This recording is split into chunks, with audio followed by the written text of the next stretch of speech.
Hi నమస్తే welcome to Mara media. నేను మీ కేవీఆర్. భారతదేశానికి ఎన్డీఏ సర్కారు ముఖ్యంగా మోడీ షా నేతృత్వంలోని బీజేపీ సర్కారు ఒక షాకింగ్ న్యూస్ ఇచ్చిందనమాట. ఇది ఈరోజు సెన్సేషన్. జమిలీకి సంబంధించిన డిస్కషన్ గత కొన్నేళ్లుగా నడుస్తున్న పెద్దగా అంటే భారతదేశంలో ఉన్న విభిన్న పరిస్థితులు ఇవన్నీ గమనించిన చాలామంది ఎక్స్పర్ట్స్ తర్వాత 18 రకాల రాజ్యాంగ సవరణలు అయితే తప్ప జమిలీ ఎన్నికలకు ముందడుగు పడదు అన్న కోణంలో ఇప్పటిదాకా విశ్లేషణలు సాగినాయి.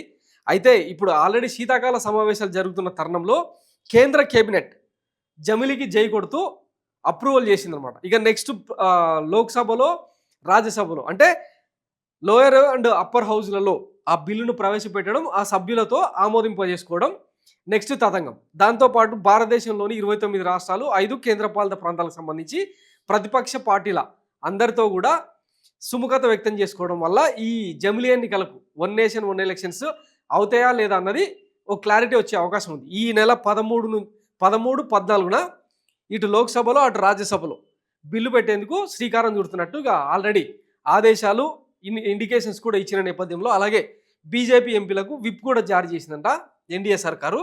సో ఈ నేపథ్యంలో ఇక జమిలీకి వాళ్ళైతే ఫిక్స్ అయి ఉన్నారు. ఇప్పటిదాకా 3 ఎలక్షన్స్లో ఇక ఈవీఎంలో తతంగాలా లేకపోతే కొన్ని యాడ్ చేసా లేకపోతే డిలీట్ చేసా ఏదో ఒకటి చేసి మ్యాజిక్ చేసి తీవ్ర వ్యతిరేకత ఉన్న మహారాష్ట్ర, గుజరాత్, మధ్యప్రదేశ్, రాజస్థాను, ఆంధ్రప్రదేశ్ ఇట్లా చాలా రకాలుగా చాలా రాష్ట్రాల్లో అసలు గెలుపుకు ఏమాత్రం అవకాశం లేని చోట్ల కూడా బీజేపీకి ల్యాండ్ స్లైడ్ విక్టరీలు ఎట్టొచ్చినాయి అనేది ఇక ఈ భారతదేశం మాట్లాడుకోవద్దు, దాని గురించి ఎవడు మాట్లాడుకోవద్దు, ఇదంతా అనవసరం. ఇప్పుడు నెక్స్ట్ ఏంటి, ఇక ఈ తతంగాలు అంటే ఈవీఎంల మ్యాజిక్లు, ఓట్లు డిలీషన్స్ అండ్ అడిషన్స్, ఈ కుట్రకోణాలన్నీ ప్రజలకు అర్థమవుతున్న తరుణంలో ఇప్పుడు మహారాష్ట్ర లాంటి రాష్ట్రాల్లో జనం రోడ్ల మీదకి వచ్చి మా ఓట్లు ఏమైనా ఎవడెత్తుకెళ్ళిండు అని చెప్పి ప్రజా ఉద్యమాలకు తెరదీసిన నేపథ్యంలో నెక్స్ట్ ఏంటంటే జమిలీకి జై అనమాట. ఇంకా మొత్తం దేశవ్యాప్తంగా ఒకే రోజు ఒకేసారి ఎన్నికలు నిర్వహిస్తే మళ్ళీ ఒకసారి కొట్టేసుకోవచ్చు అనే కోణంలో వీళ్ళు చేస్తూ ఉన్నారు. ఇది ఎంతవరకు అవుతుంది అన్నది టెక్నికల్గా చాలా అంశాలు ఉన్నాయి, అది ఇప్పుడు చెప్పుకోవడం కరెక్ట్ కాదు. ఎందుకంటే భారతదేశంలోని అన్ని ప్రతిపక్షాలు 2/3 మెజార్టీ ఉంటే తప్ప పాస్ అయ్యే అవకాశం లేదు. ఇక పైగా అమిత్ షా అనే వ్యక్తి ఫ్లోర్ మేనేజ్మెంట్లో బాగా నిష్ణాతుడు అనమాట. సో ఎవరిని కొంతమందిని ఇంకా వాళ్ళ దగ్గర కొన్ని ఆర్ట్స్ ఉంటాయి అనమాట. అదేంటంటే సమాధాన భేద దండోపాయాలు, కొంతమందిది సామరస్యంగా ఇంకొంతమందికి డిఫరెన్సెస్, ఇంకొంతమంది దండించి ఇప్పుడు అజిత్ పవార్ మహారాష్ట్ర డిప్యూటీ సీఎంగా ఉన్న వ్యక్తి సర్ఫ్ ఎక్సెల్ అయిపోయాడు అనమాట. వాషింగ్ పౌడర్ నిర్మా మొన్నదాకా ఆయన మీద 1000 కోట్ల ఈడీ అభియోగాలు ఉంటే అది అయిపోయింది. మన ఇప్పుడు ఆంధ్రప్రదేశ్లో కూడా సానా సతీష్ అనే వ్యక్తి మీద ఈడీ సమన్లు జారీ చేసి ఒక 4 రోజుల పాటు జైల్లో ఉన్నా కూడా ఇప్పుడు ఆయనకు రాజ్యసభ సీట్ ఇచ్చారు. ఇట్లాంటి వాళ్ళంతా వాషింగ్ పౌడర్ నిర్మాలు అవుతూ ఉంటారు అన్నట్టు. సో ఇది జరుగుతున్న తతంగం. ఇవన్నీ పక్కన పెడితే ఇక జమిలీకి జై అన్న ఇండికేషన్ ఎప్పుడైతే వచ్చిందో ముఖ్యంగా ఆంధ్రప్రదేశ్లో వైసీపీ శ్రేణులు పెద్ద ఎత్తున జోష్ నెలకొంది.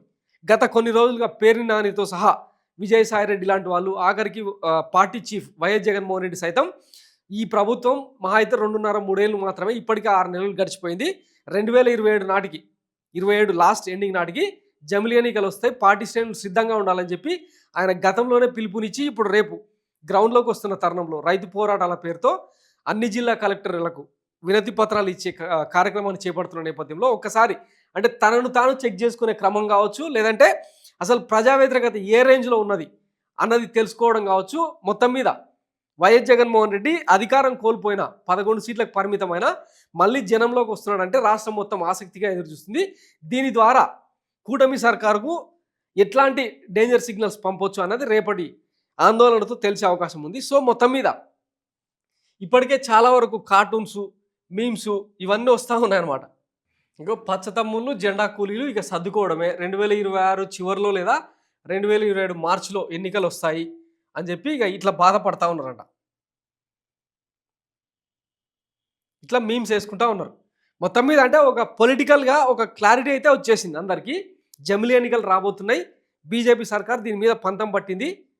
ఎందుకంటే గత ఎన్నికల్లో కూడా వాళ్ళ పొలిటికల్ మేనిఫెస్టోలో చెప్పారనమాట, వన్ నేషన్ వన్ ఎలక్షన్స్కు మేము సిద్ధంగా ఉన్నాం, ఖచ్చితంగా మళ్ళొకసారి అధికారంలోకి కనుక వస్తే గ్యారంటీగా బిల్లు పెడతాం, వాటిని ఎట్లా ముందుకు తీసుకెళ్లాలో తీసుకెళ్తామని చెప్పి చెప్పినట్టే ఆ కమిట్మెంట్కు కట్టుబడి ఇప్పుడు జమిలీ ఎన్నికలకు కేంద్ర కేబినెట్ మొత్తం ఓకే అని చెప్పిన నేపథ్యంలో ఇది ఎంతవరకు వెళ్తుందన్నది రేపటి పార్లమెంట్ సమావేశాలు అంటే 13, 14లో ఆ బిల్లు పెట్టినప్పుడు సభ్యులు ఏమంటారు, అది మూవ్ అవుతుందా లేదా అన్నది క్లారిటీగా తెలిసే అవకాశం ఉంది. కాబట్టి అప్పటి వరకు వెయిట్ చేస్తే ఇంకా చాలా విషయాలు మన అవగాహనలోకి వస్తాయన్నమాట.